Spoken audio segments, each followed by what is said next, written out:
வணக்கம். நெருப்பு தமிழன். நீட் தேர்வில் பொம்பளை பிள்ளைங்களுடைய மூக்குத்தியை கழட்டுறான், தோடை கழட்டுறான், இப்போ சட்டை பட்டன்லாம் கழட்ட ஆரம்பிச்சிட்டான், நாளைக்கு சட்டையும் கழட்டிடுவான். இப்படிப்பட்ட ஒரு நிலை வருது. இந்த பொம்பளை பிள்ளைங்களை பெற்ற தாய் தகப்பனுங்க வாயை திறக்கிறானுங்களா பார்த்தீங்களா? அவ்வளவு சுயநலங்க. எல்லாரும் இவனுங்களுக்கெல்லாம் அவ்வளவு சுயநலம். எங்களை மாதிரி ஆளுங்கள்லாம் இதை பற்றி பேசணும். நான் இங்கே மருத்துவம் படிக்க போகிற மாதிரியும், என் பையனை கொண்டு போய் நான் மருத்துவத்தில் சேர்க்க போகிறது மாதிரியும் இதெல்லாம் கிடையாது. ஏன் மருத்துவர் ஆனால் மட்டும்தான் ஒரு மனுஷனாக இருக்க முடியுமா? ஏன் சமயக்காரன், மெக்கானிக்கு, ஆட்டோ ஓட்டுறவன், ரிக்ஷா ஓட்டுறவன், கொத்தனார், சித்தாள் இவங்கெல்லாம் மனுஷனே கிடையாதா? ஏன்னா டாக்டர் ஆனால் மட்டும்தான் மனுஷனா?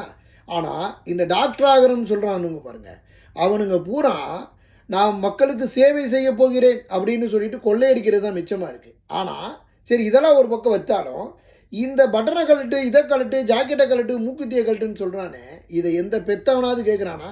எவனுக்கும் பொறுப்பு இல்லை. எல்லாம் சுயநலவாதிகள்.